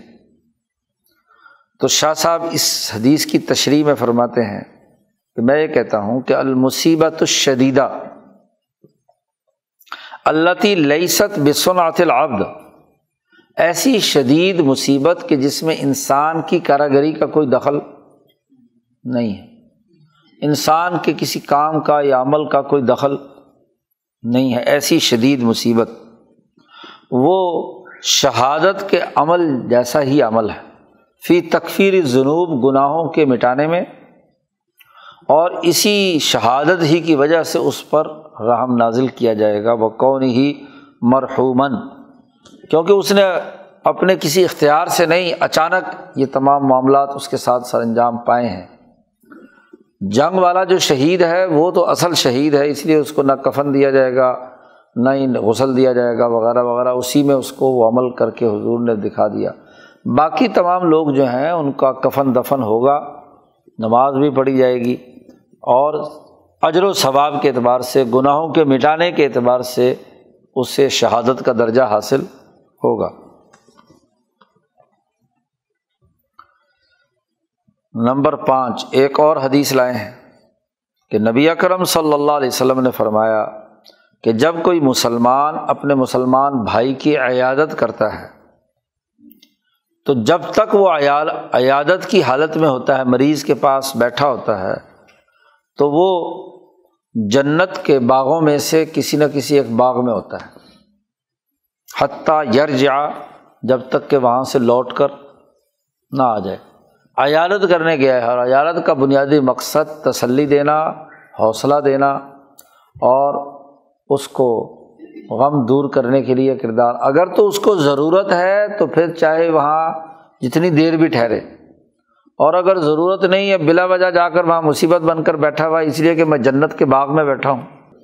ہاں اس کو ضرورت ہے، باقی کوئی کام کاج اور آدمی نہیں ہے، تو آپ جب تک وہاں اس کی خدمت میں ہیں تو ٹھیک ہے، جنت کے باغ میں، لیکن نیچرل طریقے سے ہو، یہ نہیں کہ ایسے ہی مسلط ہو جائے وہاں۔ اس کی تشریح میں شاہ صاحب فرماتے، اقول، میں کہتا ہوں کہ تألف اہل المدینہ فیما بینہم، شہریوں کے درمیان، کسی مملکت کے افراد کے درمیان ایک دوسرے سے الفت و محبت کا پیدا ہونا، یہ اس وقت تک ممکن نہیں ہے جب تک کہ جو آدمی شہریوں میں سے حاجت مند ہے اس کی معاونت کی جائے۔ تعاون باہمی کے بغیر ایک شہری ریاست اور اس کے تمام افراد کے درمیان پیار و محبت قائم نہیں ہو سکتا۔ اب ضرورت مند اگر ضرورت میں پڑا ہوا ہے اور اس کے ساتھ کوئی تعاون نہیں کر رہا تو شہر کیسے وجود میں آئے گا، ریاست کیسے وجود میں آئے گی؟ اور یہاں آگے شاہ صاحب نے بڑا تاریخی جملہ فرمایا ہے کہ واللہ تعالی یحب ما فیہ صلاح مدینتہم، اللہ تعالیٰ پسند کرتا ہے ان تمام کاموں کو جن کے ذریعے سے ان کے مملکت اور ریاست کی درستگی ہو۔ مملکت اور ریاست درست طور پر بڑھے تو لوگوں کے اس مدنی اور تمدنی حالت درست ہو تو اللہ اس کو بہت پسند کرتا ہے۔ اور والعیادۃ سبب صالح لاقامت التألف، پیار و محبت اور تعاون باہمی میں عیادت ایک سبب ہے کہ مریض جو حاجت مند ہے اس کے کام کاج کے طور پر اس کے کام آنا، یہ بھی مہربانی کا ایک ذریعہ ہے جس سے تعاون باہمی پیدا ہوتا ہے، اور تعاون باہمی سے ہی مدنیت ترقی کرتی ہے، تمدن ترقی کرتا ہے۔ اس لیے جب تک وہ یہ مدنیت کا کام کرتا رہے گا انسانی خیر خواہی کے لیے، تو گویا کہ جنت کے باغوں میں سے ایک باغ میں ہے، دنیا جنت بنے گی۔ اور اگر حاجت مندوں کی ضرورت پوری نہیں کر رہا تو پھر جنت کے بجائے کیا بنے گی؟ جہنم۔ چھٹی ایک اور حدیث لائے جی، مسلم شریف کی روایت ہے کہ قیامت کے دن اللہ تعالیٰ، یہاں شاہ صاحب نے صرف اس کا ایک جملہ لایا ہے، قیامت کے دن اللہ تعالیٰ کہے گا یا ابن آدم، اے آدم کے بیٹے، میں بیمار پڑا تھا، تو نے میری عیادت نہیں کی؟ تو وہ کہے گا یا ربی کیف اعودک یا رب العالمین، میں تیری عیادت کیسے کرتا، تو انت رب العالمین۔ تو اللہ میاں کہے گا تجھے پتہ نہیں کہ فلاں بندہ میرا مریض تھا، تو اسے پوچھنے نہیں گیا، تو نے اس کی عیادت نہیں کی، اور اگر تو اس کی عیادت کرنے جاتا تو وہاں تو مجھے پاتا، رب تبارک و تعالیٰ کہیں گے لوجدتنی عندہ، اس کے پاس مجھے پاتا۔ پھر اللہ میاں کہے گا یا ابن آدم، اے آدم کے بیٹے، میں نے تیرے سے کھانا مانگا تھا تو نے مجھے کھانا نہیں کھلایا، فلم تطعمنی۔ وہ بندہ کہے گا یا ربی کیف اطعمک، میں تجھے کیسے کھانا کھلاتا، تو رب العالمین ہے، وانت رب العالمین۔ اللہ پاک کہیں گے کیا تجھے پتہ نہیں میرا فلانا بندہ تیرے زمانے میں تھا اور وہ بھوکا تھا، اس نے تجھ سے کھانا مانگا تھا تو نے اسے کھانا نہیں کھلایا، کیا تجھے پتہ نہیں اما علمت انک لو اطعمتہ، اگر تو اسے کھانا کھلا دیتا تو لوجدت ذالک عندی، ہاں جی، تو مجھے پا لیتا۔ یا ابن آدم، اے آدم کے بیٹے، میں نے تجھ سے پانی مانگا تھا اور تو نے مجھے پانی نہیں پلایا، کہے گا یا ربی تو رب العالمین ہے، ہاں جی، میں تجھے کیسے پانی پلاتا، کیف اسقیک وانت رب العالمین۔ قال، اللہ میاں کہے گا فلانا بندہ تیرے سے پانی مانگنے آیا تھا میرا، اور تو نے اسے پانی نہیں پلایا۔ اما علمت، اگر تجھے معلوم ہے کہ اگر تو اسے پانی پلا دیتا تو مجھے پا لیتا۔ تو یہ حدیث لمبی حدیث ہے، ہاں جی، مسلم شریف کی روایت ہے، نبی اکرم صلی اللہ علیہ وسلم نے اللہ تعالیٰ سے روایت کی ہے، اللہ تعالیٰ فرماتے ہیں۔ یہ حدیث یہاں شاہ صاحب لائے ہیں الی آخری ہی، چونکہ شاہ صاحب کا یہاں اسلوب یہی ہے کہ وہ لمبی حدیثیں تفصیل کے ساتھ نہیں لاتے، بس اشارہ کر دیتے ہیں کہ یہ حدیث الی آخری۔ اب اس حدیث کے حوالے سے بڑے اہم سوالات ہیں جس کو شاہ صاحب نے یہاں حل کیا ہے، ہیں تھوڑے سے مشکل۔ شاہ صاحب یہاں اس کی تشریح کرتے ہیں اپنے فلسفے کے تناظر میں۔ دو بنیادی باتیں ہیں، سوال اٹھتے ہیں۔ ایک تو یہ کہ اللہ کا بندوں کے ساتھ مکالمہ ہے، یہ اس مکالمے کی بنیادی نوعیت کیا ہے جی، مخاطبت کی صحیح شکل و صورت کیا ہے؟ کیا ہر بندے سے اللہ تعالیٰ یہ سوال کرے گا، یا تمام سے اجتماعی طور پر اس بات کا خطاب کرے گا؟ ایک تو یہ صورت ہے جی، اور دوسری یہ کہ یہاں اللہ تبارک و تعالیٰ نے ایک بندے کی عیادت، اس کا کھانے پینے وغیرہ کو اپنی ذات کے ساتھ جوڑ لیا کہ مجھے پانی نہیں پلایا، مجھے کھانا نہیں کھلایا، میری عیادت نہیں کی، تو ذات باری تعالیٰ نے ایک انسان کی عدم عیادت، اس کو کھانا نہ کھلانے، اس کو پانی نہ پلانے کے معاملے کو اپنی ذات کے ساتھ جوڑا، تو اس کے ساتھ کیا لنک ہے؟ جی یہ دو بنیادی تین سوال سامنے آتے ہیں، اور اس کا شاہ صاحب نے یہاں فلسفے کے تناظر میں ایک نئی بحث چھیڑ کر بات سمجھائی ہے، سمجھانے کی کوشش کی ہے تجلی کے مسئلے کے تناظر میں۔ اقول، شاہ صاحب فرماتے ہیں کہ حاضت تجلی، پہلی بات تو یہ ہے کہ یہ تجلی اعظم یا تجلی کا مکالمہ ہے انسانوں کے ساتھ۔ ذات باری تعالیٰ کی جو ذات کی حالت ہے، وہ تو کیفیت ہے، وہ تو ماورائے کائنات، ماورائے مخلوق ہے، بحث اس کی نہیں ہے۔ تجلی اعظم جو دنیا میں ظاہر ہونی ہے، خاص طور پر روح الاعظم کے پاس، تو اس تجلی کی بات ہو رہی ہے۔ شاہ صاحب کہتے ہیں کہ اس تجلی کا مثلہ بالنسبۃ الی الروح الاعظم المذکور فی قولہ تعالی، اللہ تعالیٰ کی آیت میں قرآن حکیم میں ہے، سورۃ نبا کا آخری رکوع ہے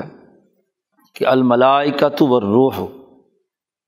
فرشتے بھی صف باندھ کر اتریں گے اور ساتھ روح بھی اترے گی۔ تو یہ جو روح اعظم ہے، پہلے بھی شاہ صاحب اس پر گفتگو ایک جگہ پر کر کے آئے ہیں کہ تمام انسانوں کی ایک روح اعظم ہے۔ وہاں ایک حدیث نقل کی تھی کہ بکثرت الوجوہ والاعین، کہ جس کے بہت سارے 70,000 چہرے ہیں، ہر چہرے پر 70,000 زبانیں ہیں، ہر زبان میں 70,000 لہجے ہیں، تو وہ روح اعظم، وہ آدم علیہ السلام سے لے کر آخری آنے والے انسان تک کی ارواح کا مجموعہ ہے، روح الکل جس کو شاہ صاحب کی اصطلاح میں کہتے ہیں، یا روح اعظم۔ تو اس روح اعظم کی ذات باری تعالیٰ کی تجلی اعظم کے ساتھ ایک نسبت حاصل ہے، جیسا کہ اللہ تعالیٰ کے اس قول میں کہا ہے کہ فرشتے اتریں گے اور روح اعظم اترے گی۔ مثل الصورت الظاہرہ فی رؤی الانسان بالنسبۃ الی ذلک الانسان، اس تجلی کی مثال ایسے ہی ہے جیسا کہ ظاہری جو شکل و صورت انسان کے خواب میں آتی ہے دیکھنے والے انسان کو۔ انسان جب خواب دیکھتا ہے تو خواب میں وہ ایک ظاہری شکل کا مشاہدہ کر رہا ہوتا ہے، اور جب تعبیر کی بات آتی ہے تو اس تعبیر میں اس کی معنویت اور چیز ہوتی ہے۔ جیسے مثلاً کسی نے خواب میں دودھ دیکھا تو دراصل وہ دودھ جو ہے وہ علم کی طرف اس کی نسبت ہے، تو علم کی ظاہری شکل و صورت عالم مثال میں دودھ کی صورت ہے، کیونکہ دودھ ایک واحد غذا ہے کہ جو انسانی جسم میں داخل ہوتے ہی ڈائریکٹ توانائی میں بدل جاتی ہے، اس کو ہضم کرنے کے لیے کسی لمبے چوڑے چکر کی ضرورت نہیں ہوتی، کیونکہ وہ خون سے ہی کنورٹ ہو کر دودھ بنا ہے جو اصلی ہے۔ یہ جو تمہارا کیمیکل بنا ہوا اس کی بات نہیں ہو رہی۔ قرآن نے کہا نا، نسقیکم مما فی بطونہا من بین فرث ودم لبنا خالصا سائغا للشاربین، وہ چونکہ خون سے ڈائریکٹ بنا ہے اس لیے جسم میں جاتے ہی فوراً خون بن جاتا ہے۔ تو ایسے ہی یہ علم انسانی دماغ پر جیسے ہی علم آتا ہے تو پورے وجود کے اندر سیکنڈوں میں کیا ہے، سرایت کر جاتا ہے۔ تو دودھ کی ساتھ اس کی مشابہت ہے مثلاً عالم مثال میں۔ تو یہ جو روح اعظم کے ساتھ اس تجلی کا ایسا ہی تعلق ہے، ایک بات۔ اگلی بات شاہ صاحب کہتے ہیں کہ فَكَمَا أَنَّ اعتقاد الانسان فی ربہ، یہاں یہ جو تجلی کی بات ہو رہی ہے، یہ تجلی ہے وہ کلی ہے جو تمام تجلیات پر حاوی ہے۔ جی وہ جیسے کوئی خواب میں اللہ تعالیٰ کو دیکھے تو اللہ تعالیٰ کے حوالے سے جو تصور اس کے دماغ میں ہوگا وہ اسی تجلی کا ایک عکس ہے۔ تو یہ تجلی اس کا روح کے ساتھ بڑا گہرا تعلق ہے۔ اب ہوتا کیا ہے، شاہ صاحب کہتے ہیں کہ ان اعتقاد الانسان فی ربہ او حکمہ ورضاہ فی حق ھذا الشخص، انسان کا اپنے رب کے بارے میں جو عقیدہ بھی ہے، اعتقاد یا رب کے بارے میں یا رب کے حکم کے بارے میں، ایمان و یقین کا ہے یا اس کے رد عمل میں کیا ہے، شرک اور کفر کا ہے، یا اور رضا ہو، یا اللہ تبارک و تعالیٰ کی اس انسان کے ساتھ نسبت کی وجہ سے اللہ کی رضا اس پر آئی ہے یا اللہ کی طرف سے ناراضگی آئی ہے، فی حق ھذا الشخص، یہ ایسے ہی ہے، یتمثل فی رؤیاہ بربہ تبارک و تعالیٰ، ایسے ہی ہے جیسا کہ اس نے خواب میں اللہ تبارک و تعالیٰ کو دیکھ لیا۔ جیسا کہ ایک حدیث کئی دفعہ پہلے گزری ہے کہ انا عند ظن عبدی بی، میں اپنے بندے کے ساتھ معاملہ کرتا ہوں اس کے گمان کے مطابق، اس کے عقیدے کے مطابق، اس کے یقین کے مطابق۔ یقین کامل ہوتا ہے، اعتقاد کامل ہوتا ہے تو میں اس کے مطابق اس کے ساتھ معاملہ کرتا ہوں، اور اگر ایسا نہیں ہوتا، ڈھل مل یقین ہوتا ہے تو شک کی حالت کی وجہ سے شک کی کیفیت اس پر آ جاتی ہے۔ تو انسان کا جیسے اعتقاد اللہ تبارک و تعالیٰ، اس کے حکم یا اس کی رضا اور ناراضگی کے بارے میں جیسی سوچ ہوتی ہے، ویسے ہی تجلی کا عکس اس کے دماغ اور اس کے قلب پر ہوتا ہے۔ اس لیے دیکھیے، جب بھی ہم میں سے ہر آدمی اللہ کہتا ہے تو اللہ کا ایک خاص تصور ہر انسان کے دماغ میں ہے جس کو وہ لفظوں سے بیان نہیں کر سکتا، اور وہ اپنی اپنی جبلت یا اپنی اپنی فطری استعداد کے مطابق وہ اس پر یقین کی کیفیت رکھتا ہے۔ جیسا کہ آگے کہا شاہ صاحب نے، وَلِذَٰلِكَ كَانَ فِي حَقِّ الْمُؤْمِنِ الْكَامِلِ، جو مومن کامل ہے اس کے حق میں یہ بات ہے کہ وہ اپنے رب کو خوبصورت ترین شکل میں دیکھے گا، جیسا کہ کما رآہ النبی صلی اللہ علیہ وسلم، جیسا کہ نبی اکرم صلی اللہ علیہ وسلم نے فرمایا یا دیکھا۔ پیچھے ایک روایت گزری تھی پہلے مبحث کے دوسرے تیسرے باب میں کہ نبی اکرم صلی اللہ علیہ وسلم نے ایک دفعہ صحابہ سے فرمایا کہ رأیت ربی فی احسن صورۃ، میں نے اپنے رب کو حسین ترین شکل میں دیکھا۔ تو ظاہر نبی اکرم صلی اللہ علیہ وسلم کے ایمان کا تو کوئی مقابلہ نہیں کر سکتا، آپ صلی اللہ علیہ وسلم کا جو اللہ کے بارے میں اعتقاد ہے وہ انتہائی کامل ترین اور خوبصورت ترین ہے۔ تو حضور صلی اللہ علیہ وسلم نے اسی شکل میں اپنے رب کو دیکھا۔ تو جس آدمی کا جس درجے کا ایمان کامل ہوگا اسی درجے کے مطابق ہی وہ اپنے رب تبارک و تعالیٰ کی تصویر یا اس کا مشاہدہ یا اس کا تمثل اس کے اندر ہوگا، کما رآہ النبی صلی اللہ علیہ وسلم۔ اور جس کو جس چیز کے بارے میں جس درجے کا اعتقاد ہوتا ہے اسی درجے کی وہ چیز اسے خواب میں نظر آتی ہے، اسی کے مطابق اس کا معاملہ ہوتا ہے۔ جیسا کہ شاہ صاحب نے ایک اور مثال بھی دی کہ وَكَانَ تَعْبِيرُ مَنْ يَرَاهُ يَلْتَمُهُ فِي دَهْلِيزِ بَابِهِ، ایک آدمی نے خواب دیکھا کہ اس کے دروازے کی دہلیز پر اسے ایک تھپڑ رسید کیا کسی نے۔ دہلیز تو جانتے ہیں نا، فارسی زبان کا لفظ ہے، دروازے کی جو دہلیز، تو تھپڑ رسید ہوا تو انہ فرط فی جنب اللہ تعالی فی ذالک الدہلیز، تو تعبیر یہ بتلائی گئی کہ تو نے اللہ کے کسی حکم کو توڑا ہے اس دہلیز پر، اور دہلیز کا ترجمہ حاشیے والے نے کیا بیوی۔ دہلیز میں داخل ہوتے ہی سب سے پہلے بیگم استقبال کرتی ہے کہ نہیں؟ تو جو اس کے حق کے توڑنے میں کوئی کام ہوا، خواب میں دیکھا کہ ایک تھپڑ اسے رسید ہوا، تو جیسا خیال ہوگا یا جیسا معاملہ ہوگا ویسا ہی خواب نظر آیا نا۔ تو یہ ایک تعبیر کی مثال شاہ صاحب نے دے دی تعبیر رویا میں سے۔ ایک اعلیٰ ترین مثال دے دی کہ نبی اکرم صلی اللہ علیہ وسلم نے اللہ تبارک و تعالیٰ کو دیکھا فی احسن صورتن، یا اللہ کا کوئی حکم توڑا کسی نے بیوی کے بارے میں تو بیوی نے دروازے میں داخل ہوتے ہی تھپڑ رسید کر دیا۔ اس کی تعبیر انہوں نے یہی بتلائی کہ تو نے بیوی کا کوئی حق توڑا تھا اس لیے دہلیز پر تجھے تھپڑ رسید ہوا۔ تو یہ مثال دے کر شاہ صاحب نے یہ بات واضح کی کہ جیسا اعتقاد ہوتا ہے ویسے ہی اس کا تمثل، اس کی شکل و صورت سامنے آتی ہے۔ شاہ صاحب فرماتے ہیں کہ اب اگلی بات سمجھیے، فَكَذَلِكَ، ایسے ہی یتمثل حق اللہ و حکمہ و رضاہ و تدبیرہ، ایسے ہی اللہ تبارک و تعالیٰ کا حق، اس کا کوئی حکم، اس کی جس کام سے رضا وابستہ ہے، یا اس کا کائنات کے اندر کوئی نظم و نسق کے متعلق کوئی امر ہے، جب وہ اللہ کا حق متمثل ہو کسی میں،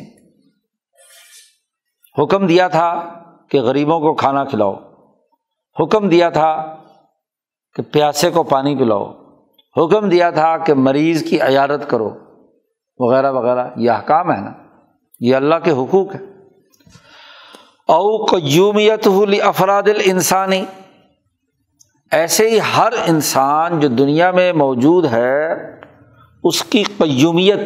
اس کی کیمسٹری ذات باری تعالیٰ کی طاقت اور قوت سے ہی برقرار ہے۔ یہ قیوم ہی کی بگڑی ہوئی شکل ہے لفظ کیمسٹری انگریزی کا، اصل لفظ تو قیومیت تھا کہ جب مختلف عناصر مل کر کسی کیمیائی تعامل سے گزرتے ہیں اور وہ ایک یونیک اور مختلف مخلوق بن جاتے ہیں، اسی کو اس کا قیومیت کہا جاتا ہے۔ تو ہر فرد کی اپنی ایک کیمسٹری ہے، اپنی ایک قیومیت ہے، اور وہ قیومیت ذات باری تعالیٰ کے ساتھ ہے، کیونکہ ہر انسان کی یہ جو قیومیت ہے یہ الحی القیوم کے ساتھ جڑی ہوئی ہے، تبھی تو وہ اپنا وجود برقرار رکھے ہوئے ہے۔ وَقَوْنُهُ مَبْدَأَ تَحَقُّقِهِمْ، اور وہ دنیا میں ان کے وجود میں ہونے کا مبدا یہی قیومیت ہے۔ اور تیسری شکل یہ ہے کہ او مبلغ اعتقاد افراد الانسان فی ربہم، یا افراد انسانی کا جو اعتقاد ہے اپنے رب کے بارے میں وہ کس درجے میں ہے، اس کا مبلغ کیا ہے، خاص طور پر ان کا مزاج جب صحیح ہو، ان کے نفوس میں استقامت پائی جاتی ہو، اور وہ ہوتی ہے عام طور پر ہر فرد انسانی میں اس کی صورت نوعیہ کے اعتبار سے، کہ اس کی صورت نوعیہ کیسی ہے۔ فی المعادی، اب آئیے بات اگلی، یتمثل حق اللہ و قیومیتہ و مبلغ اعتقاد افراد الانسانی بصور کثیرۃ، مختلف شکل و صورتوں میں وہ وہاں آخرت کے اندر مختلف شکل و صورتوں میں ظاہر ہوگی۔ مثلا اللہ کا حق تھا کسی غریب کو کھانا کھلانا، تو غریب کا یہ حق وہاں ایک خاص شکل میں ظاہر ہوگا، اسی کی بنیاد پر اس سے سوال ہوگا کہ تو نے مجھے کیوں نہیں کھانا کھلایا، کیونکہ اللہ کا حق تھا نا، اللہ نے حکم دیا تھا کہ غریب کو کھانا کھلانا ہے، بھوکے کو کھانا کھلانا ہے، تو یہ حکم وہاں مثالی وجود کے ساتھ حاضر ہو کر کہے گا کہ بھائی تو نے مجھے کھانا نہیں کھلایا، مجھے پانی نہیں پلایا، میری عیادت نہیں کی۔ کما بینہ النبی صلی اللہ علیہ وسلم، آخرت سے متعلق جو حضور صلی اللہ علیہ وسلم نے جتنی روایات بیان کی ہیں وہ تمام حقوق کسی نہ کسی شکل میں آئیں گے، مختلف تجلیات، مختلف اس کی شکل و صورتیں ہوں گی۔ اب شاہ صاحب کہتے جب یہ بات سمجھ میں آ گئی تو یہ جو تجلی انما ہوا للروح الاعظم، وہ جو تجلی کلی ہے ذات باری تعالیٰ کی، وہ اس روح اعظم کے لیے ہے، وہ روح اعظم جو تمام افراد انسانی کو جامع ہے، آدم سے لے کر آخری انسان تک کی تمام ارواح اس روح اعظم کے ساتھ وابستہ ہیں۔ وَمُلْتَقَى کثرتہم، تمام روحیں اپنی تمام تر کثرت کے ساتھ اسی روح اعظم سے جا ملیں گی، وہیں سے کٹ کر نیچے آئی تھی اور وہیں جا کر کٹ کر اسی روح اعظم کے اندر شریک ہو جائیں گے۔ وَمَبْلَغُ رُقِيِّهِمْ فِي الدُّنْيَا وَالْآخِرَةِ، اور ان روحوں کا جو دنیا اور آخرت میں ترقی کے جتنے بھی مراحل یا اس کا مبلغ ہے، وہ اس درجے پہ وہیں پر پہنچنا ہے، اس روح اعظم تک۔ آنی بذالک، میری مراد اس سے یہ ہے، شاہ صاحب کہتے ہیں کہ انا ہنالک للہ تعالی شانن کلیا، حشر کے میدان میں اللہ کی ایک کلی شان ظاہر ہوگی، اپنی قیومیت جو ہر انسان کے ساتھ ہے، اپنے حکم جو اس قیومیت کے ساتھ وابستہ کیا ہوا تھا، اور وَهُوَ الَّذِي يَرَاهُ النَّاسُ فِي الْمَعَادِ عَيَانًا، اور وہ قیومیت کی شان ہوگی جس کو تمام لوگ کھلی آنکھوں سے دیکھیں گے، دائماً بقلوبہم، ہمیشہ اپنے دل سے دیکھیں گے، اور کبھی کبھی ان کی آنکھوں کی مناسبت سے اس کی شکل و صورت بھی سامنے آئے گی۔ تو یہ جو تینوں چاروں باتیں جو اللہ پاک نے اس بندے سے کہی ہیں، اس میں ایک تو یہ کہ یہ مکالمہ تجلی اعظم کا روح اعظم کے ساتھ ہے،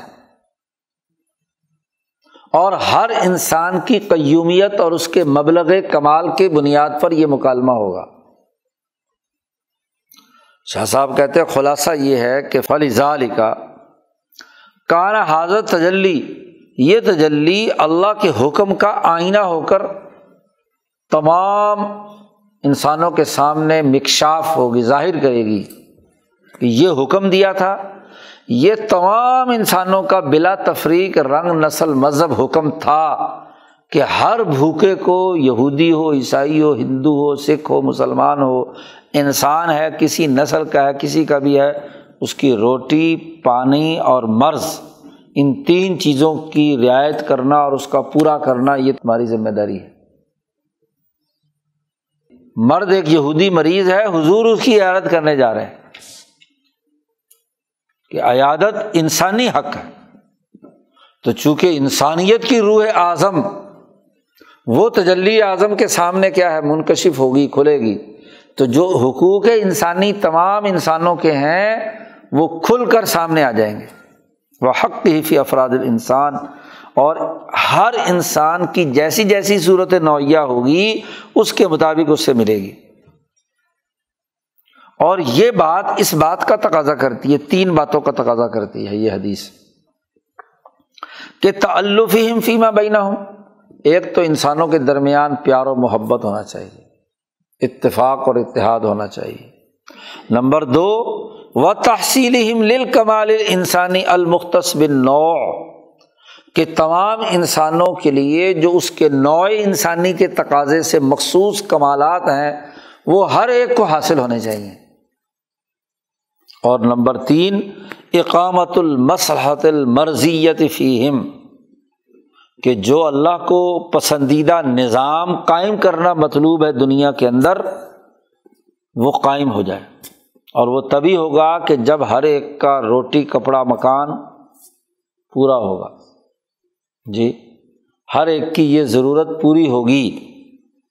تو فوجب، پس واجب اور لازمی ہوا کہ ینسب ما للقوم الی نفسہ، کہ منسوب کیا جائے اس بات کو جو کل انسانیت کے لیے مشترکہ تھی، اللہ نے اسے اپنی طرف منسوب کر لیا، کہ گویا کہ مجھے پانی نہیں پلایا، مجھے کھانا نہیں کھلایا، مجھے میری عیادت نہیں کی، اس تعلق کی وجہ سے کہ جو تجلی اعظم کا روح اعظم کے ساتھ ہے، انسانوں کی جو تمام روحیں ہیں وحدت انسانیت کی بنیاد پر جو ان انسانوں کے ساتھ تجلی اعظم کا رشتہ اور تعلق ہے، اس تعلق کی وجہ سے ان انسانوں کا جو حق تھا اللہ نے اس کو اپنا حق بنا لیا۔ اس لیے کہا کہ میں نے کھانا مانگا تھا تو نے کھانا نہیں دیا، میں مریض تھا میری عیادت نہیں کی، میں نے پانی مانگا تھا مجھے پانی نہیں دیا، تو شاہ صاحب نے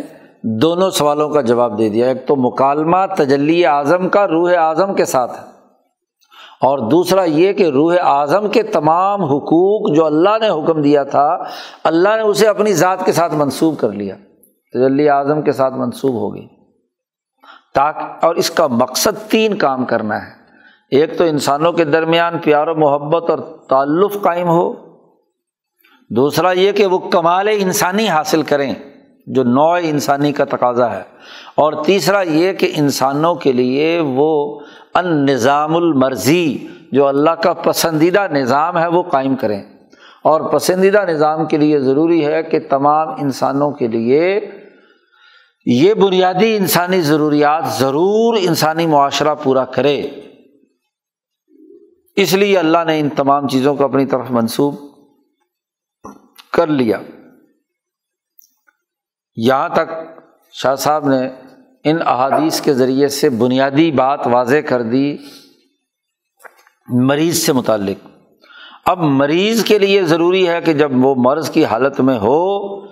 تو اس کے لیے کون کون سے دم درود جو ہیں وہ برکت والے ہیں، اس کے لیے یہ اگلی حدیث لائیں، پڑھیں، بس کرو، اتنی بات ہی سمجھ میں آ جائے تو پھر بات کافی ہے۔ اللہم صلی علی